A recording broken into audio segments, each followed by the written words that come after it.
Hello everyone, CGPSC ABCD में आप सभी का फिर से एक बार स्वागत है। आज के इस वीडियो के अंदर हम बाल विकास एवं शिक्षण शास्त्र पर जो वृद्धि एवं विकास एक चैप्टर है उसके बारे में हम पढ़ने वाले हैं।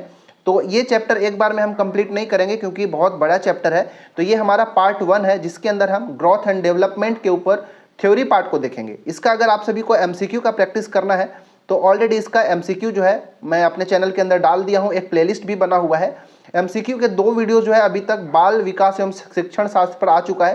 पहला वीडियो में हमने वृद्धि एवं विकास के ऊपर हम लगभग 30 एमसीक्यू क्वेश्चन का प्रैक्टिस कराया, आप वहां पे जाके देखिएगा। और दूसरा वीडियो जो है वो विकास की अवस्थाएं, डेवलपमेंट के जो स्टेजेस होते हैं उसके ऊपर बना हुआ है। तो 2 वीडियो एमसीक्यू का अभी तक आ चुका है, आप जाके जरूर देखिएगा। ठीक है, बहुत सारे लोग कमेंट कर रहे थे कि सर इसका थ्योरी वाले पोर्शन को भी कहीं से हो सके तो पढ़ा देते। तो मुझे लगा कि पहले मैं थ्योरी पढ़ाते जाऊं और उसी थ्योरी से संबंधित, उसी चैप्टर से संबंधित एमसीक्यू को उसके जस्ट बाद डालूं, ताकि ऐसे में लोगों का प्रैक्टिस अच्छे से हो जाएगा। थोड़ा सा पढ़ भी लेंगे और एमसीक्यू का प्रैक्टिस हो जाता है तो थोड़ा सा कॉन्फिडेंस अलग ही लेवल का आता है। ठीक है, तो अगर आप छत्तीसगढ़ शिक्षक भर्ती की तैयारी कर रहे हो या फिर सीजी टेट की तैयारी कर रहे हो तो ये वीडियो आप सभी के लिए बहुत ही ज़्यादा इंपॉर्टेंट हो जाएगा। ठीक है, चैनल में पहली बार आए हैं तो हमारे चैनल को सब्सक्राइब कर लीजिएगा, वीडियो को लाइक करिए, दोस्तों के साथ शेयर भी जरूर करिएगा। और पीडीएफ चाहिए तो आप हमारा जो टेलीग्राम चैनल है सीजीपीएससी एबीसीडी का, आप उसको भी जरूर ज्वाइन कर लीजिएगा। ठीक है, तो चलिए शुरू करते हैं। हो सके तो आप अपने साथ एक पेन पेपर लेके बैठिएगा और रफली नोट डाउन करते चलिएगा शॉर्ट नोट्स की तरह, ताकि आप भी एक रिवीजन नोट्स बना सकें। ठीक है, तो सबसे पहले हम वृद्धि और विकास के बारे में थोड़ा सा पढ़ लेते हैं कि होता क्या है। देखिए, कई बार से हम वृद्धि और विकास को प्रायः समानार्थक शब्द की तरह समझ जाते हैं और लगता है कि वृद्धि और विकास जो है सेम ही है, बट ऐसा है नहीं।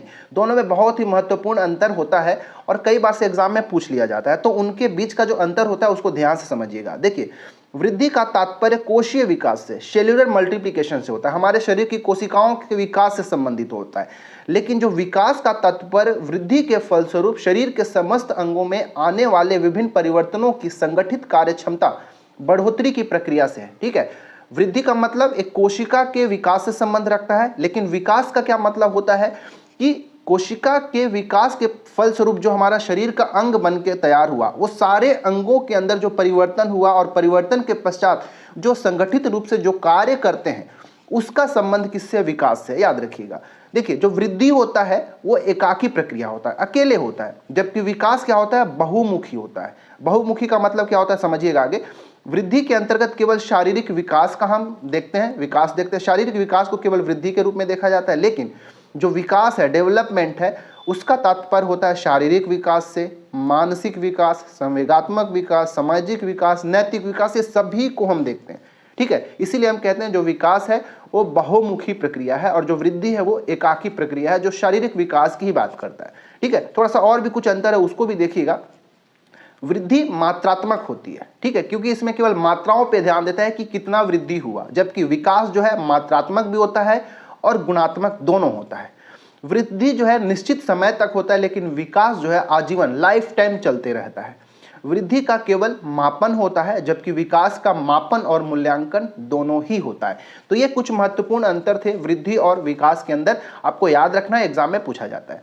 अब जो बहुत ही इंपॉर्टेंट डेफिनेशंस होते हैं वृद्धि और विकास के ऊपर, वहां पे एग्जाम में प्रश्न जो है पूछ लिया जाता है कि ये स्टेटमेंट जो है, ये कथन जो है, ये परिभाषा किसका है। तो आप यहाँ पे 3-4 ऐसे डेफिनेशंस हैं जिसको आप सभी को याद रखना है। जो मुनरो महाशय हैं उन्होंने क्या परिभाषा दिया था वृद्धि और विकास का, ध्यान से सुनिएगा। परिवर्तन श्रृंखला की वह अवस्था जिसमें बच्चा भ्रूणावस्था से लेकर प्रौढ़ावस्था तक गुजरता है उसको हम विकास कहते हैं।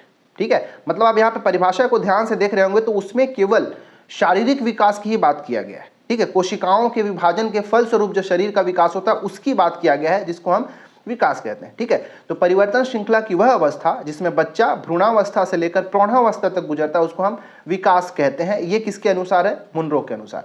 सेल के अनुसार क्या है परिभाषा? विकास एक ऐसी प्रक्रिया है जो व्यक्ति के जन्म से लेकर उस समय तक चलती है जब तक वह पूर्ण विकास को प्राप्त नहीं कर लेता। ये दोनों डेफिनेशन को याद रखिएगा। अभी एक डेफिनेशन और है हरलॉक के अनुसार, ये एग्जाम में कई बार पूछता है, याद रखिएगा। हरलॉक महाशय ने क्या कहा था कि विकास बड़े होने तक ही सीमित नहीं है, वरन इसमें प्रौढ़ावस्था के लक्ष्य की ओर परिवर्तनों का प्रगतिशील क्रम निहित रहता है। विकास के फलस्वरूप व्यक्ति में नवीन विशेषताएं तथा नवीन योग्यताएं प्रकट होती है। यह कथन किसका है? हरलॉक का है, याद रखिएगा, एग्जाम में पूछा गया है। ठीक है। अब विकास के क्या आयाम होते हैं? हमने ये देखा कि वृद्धि जो है एकाकी प्रक्रिया है, ठीक है, लेकिन विकास जो है बहुमुखी प्रक्रिया है। विभिन्न प्रकार के आयामों में विकास जो है डेवलप करता है। तो इसमें क्या क्या आयाम होते हैं? तो शारीरिक विकास हो सकता है, सामाजिक विकास, संवेगात्मक विकास, मानसिक विकास, नैतिक विकास, भाषात्मक विकास, ये सभी के सभी जो है विकास के आयाम हैं, ठीक है, याद रखिएगा। ये सारे डायमेंशंस में डेवलपमेंट होता है, ठीक है। आगे बढ़ते हैं। अब यहाँ पे देखिए कि विकास की कौन कौन सी विभिन्न अवस्थाएं होती हैं। तो याद रखिएगा, कई बार से उम्र भी आप सभी से पूछ लेता है कि शैशवावस्था का उम्र कब से कब तक होता है, बाल्यावस्था का कब तक होता है, किशोरावस्था का कब होता है, प्रौढ़ावस्था, ऐसे प्रश्न भी बनते हैं। तो याद रखिएगा, शैशवावस्था में क्या होता है, जन्म से लेकर 5 वर्ष तक की जो आयु होती है वो शैशवावस्था में होता है। इसके बाद आता है पूर्व बाल्यावस्था, ये 2 वर्ष से लेकर 6 वर्ष तक की आयु होता है। मतलब जो शैशवावस्था का जो पार्ट होता है 2 वर्ष से उसके ऊपर तक का, वो भी पूर्व बाल्यावस्था के अंतर्गत ही आ जाता है, ठीक है, याद रखिएगा। उत्तर बाल्यावस्था जो है 6 वर्ष से 12 वर्ष तक की आयु तक होता है, किशोरावस्था 13 से 18 वर्ष तक, और प्रौढ़ावस्था जो होता है 18 वर्ष से अधिक आयु के जो होते हैं उनको हम प्रौढ़ावस्था के अंतर्गत रखते हैं, ठीक है। जो मनोवैज्ञानिक एक वाटसन है, इन्होंने विकास की एक यात्रा बताया था कि किस तरह से विकास होता है। जो सबसे पहले भ्रूणावस्था होता है, भ्रूण के बाद शिशु बन के तैयार होता है, उसके बाद बालक, किशोर, युवक, प्रौढ़ और फिर वृद्ध। ये ऑर्डर को आपको याद रखना चाहिए, एग्जाम में हो सकता है कई बार से पूछ दिया जाए, ठीक है। चलिए आगे बढ़ते हैं। अब जो रॉस हैं, ठीक है, इनके अनुसार विकास की क्या अवस्थाएं, ये भी एग्जाम में अलग पूछा जाता है, ठीक है। इनका नाम देके ही पूछ लिया जाता है कि रॉस के अनुसार विकास की अवस्थाएं में शैशवा काल कब से कब तक है, ठीक है। तो ऐसे भी पूछे जाते हैं। तो शैशवा काल जो होता है 1 वर्ष से 3 वर्ष, प्रारंभिक बाल्यकाल 3 से 6 वर्ष, उत्तर बाल्यकाल 6 से 12 वर्ष, और किशोरावस्था जो है 13 से 18 वर्ष, ठीक है। इस आयु को भी, अवस्थाओं को भी आपको याद रखना है। अब हम थोड़ा थोड़ा सबके बारे में हम देखेंगे, ठीक है। शैशवावस्था के बारे में देखेंगे, बाल्यावस्था के बारे में देखेंगे, किशोरावस्था के बारे में देखेंगे कि उस समय शरीर जो होता है, मतलब जो बालक होता है, शिशु होता है, उसमें किस तरह की भावनाएं उत्पन्न होती हैं, कैसे उनका शरीर का विकास होता है, सारा चीज़ को हम देखेंगे, ठीक है। तो सबसे पहले हम देखेंगे शैशवावस्था, जिसको हम इन्फेंसी स्टेज भी कहते हैं, ठीक है। तो जन्मोपरांत मानव विकास की प्रथम अवस्था कौन सी है? तो शैशवावस्था होता है, ठीक है। भ्रूणावस्था होता है जो कि शरीर के अंदर होता है, उदर में रहता है माता का, लेकिन जन्म के पश्चात जब मानव विकास की जो पहली अवस्था आती है वो कौन सा होता है? शैशवावस्था आता है, ठीक है। और ये 5 वर्ष तक चलता है, ठीक है। और यह मानव जीवन का आधार होता है, क्योंकि यहीं से ही विकास का प्रारंभ होता है। और इस शैशवावस्था में बोलने का अभाव की अवस्था होता है। इस अवस्था को हम क्या कहते हैं? मतलब शैशवावस्था को बोलने की अभाव की अवस्था भी कहा जाता है, याद रखिएगा। बालक की वह अवस्था जब वह भाषा एवं व्याकरण की दृष्टि से शब्दों का उच्चारण करने में असमर्थ होता है, उसको हम शिशु कहते हैं, ठीक है। शिशु का मतलब क्या होता है कि एक ऐसा अवस्था है, कह लीजिए, बालक का, कि जब वह बोलने की कोशिश तो करता है, लेकिन उसमें किसी भी तरह का ना भाषा होता है ना व्याकरण होता है, ठीक है, क्योंकि वो केवल बस रोना धोना इस तरह से क्रियाकलापों से ही लोगों को आकर्षित करने की कोशिश करता है, ठीक है। अब तकनीकी विकास की दृष्टि से जो शैशवावस्था होता है उसको 2 भागों में बांटा जाता है। एक शैशवावस्था और जो कि जन्म से 3 वर्ष तक होता है, और एक होता है पूर्व बाल्यावस्था जो कि 3 से 6 वर्ष तक का होता है, ठीक है, याद रखिएगा। अच्छा, शैशवावस्था की क्या विशेषताएं होती है, यहां से प्रश्न पूछता है, तो ध्यान से सुनिएगा। शारीरिक विकास में तीव्रता होती है, मानसिक क्षमताओं में तीव्रता होती है, सीखने की भी तीव्रता होती है, दोहराने की प्रवृत्ति होती है, जिज्ञासा की प्रबलता होती है, पर निर्भरता की भावना होती है, दूसरों पर डिपेंडेंट होता है, स्वप्रेम की भावना होती है, नैतिक भावना का भाव होता है, क्योंकि शैशवावस्था में बालक तो ना समझ पा रहा है अच्छे से, ना कुछ कर पा रहा है, तो नैतिक भावना वहां से कहां पे आ पाएगा, ठीक है। और मूल प्रवृत्तियों पर आधारित होता है। मूल प्रवृत्तियों का मतलब क्या होता है? जो शिशु होते हैं वो क्या करेंगे? रोएंगे, चिल्लाएंगे, ठीक है, किसी अलग तरह के आवाज से अट्रैक्ट करने की, किसी को बुलाने की कोशिश करेंगे, ये उनकी मूल प्रवृत्तियों के अंदर आता है। तो उनका पूरा व्यवहार जो है मूल प्रवृत्तियों पर आधारित होता है, ठीक है। ये कुछ विशेषताएं थी शैशवावस्था का, याद रखिएगा। अब देखना, अब शैशवावस्था के अंदर एक बहुत ही ज्यादा इंपॉर्टेंट चीज बताने वाला हूं, यहां से प्रश्न जो है एग्जाम में पूछे जाते हैं, ध्यान से सुनिएगा। काम प्रवृत्ति की भावना, ठीक है, काम प्रवृत्ति का भावना 4 से 5 वर्ष की आयु में बालक में और बालिकाओं में क्रमशः ओपिडस और इलेक्ट्रो नामक 2 ग्रंथियों का निर्माण होता है। देखिए, 2 ग्रंथि का निर्माण होता है 4 से 5 वर्ष के जैसे ही बालक बालिका हो जाती हैं, तो जो लड़के होते हैं उनके अंदर एक ऑडिपस ग्रंथि का निर्माण होता है, जो लड़कियां होती हैं, बालिकाएं होती हैं, उनके अंदर इलेक्ट्रो नामक ग्रंथि का निर्माण होता है। ये जो ऑडिपस ग्रंथि होता है इसको हम मातृ प्रेम या फिर पितृ विरोधी ग्रंथि भी कहते हैं, याद रखिएगा मैं क्या बोल रहा हूं। ऑडिपस ग्रंथि का निर्माण किसके अंदर हुआ? बालक के अंदर हुआ। और इस ऑडिपस ग्रंथि को हम मातृ प्रेम या फिर पितृ विरोधी ग्रंथि कहते हैं। और जो इलेक्ट्रो ग्रंथि है इसका निर्माण किसके अंदर हुआ? बालिका के अंदर हुआ। और इसको हम पितृ प्रेम या फिर मातृ विरोधी ग्रंथि कहते हैं। इसको आप बहुत अच्छे से याद रखिएगा। अब इन्हीं ग्रंथियों के डेवलपमेंट के कारण होता है जो शैशवावस्था में क्या होता है, जो बालक होते हैं, ठीक है, वो अपनी माता के साथ, और जो बालिका होती हैं अपने पिता के साथ रहना चाहती हैं, इन्हीं ग्रंथियों के विकास के कारण। इसीलिए जो ऑडिपस वाले, जो लड़कों के अंदर ऑडिपस कॉम्प्लेक्स होता है और लड़कियों के अंदर इलेक्ट्रो कॉम्प्लेक्स होता है, इन्हीं के कारण वो अपने माता पिता की ओर आकर्षित होते हैं।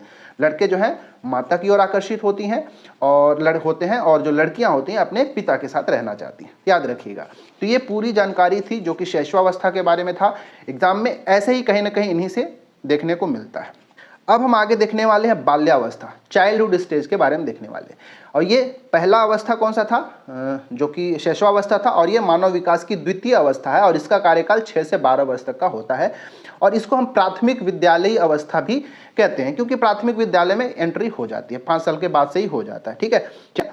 देखिए, बाल्यावस्था में बालक अपनी आदतों, रुचियों, व्यवहारों का निर्माण करते हैं, जिसमें बाद में परिवर्तन करना कठिन होता है। इसीलिए ये कहा जाता है कि जैसे ही आपका बच्चा जो है 5 साल 6 साल का हो, तो उसके अंदर आप जिस तरह का रुचि देखेंगे वही कहीं ना कहीं आगे जाके देखने को मिलेगा। अगर उनकी गलत संगति हो गई, गलत आदतें हो गई, तो उनको सुधारना बहुत ही मुश्किल हो जाता है, ठीक है।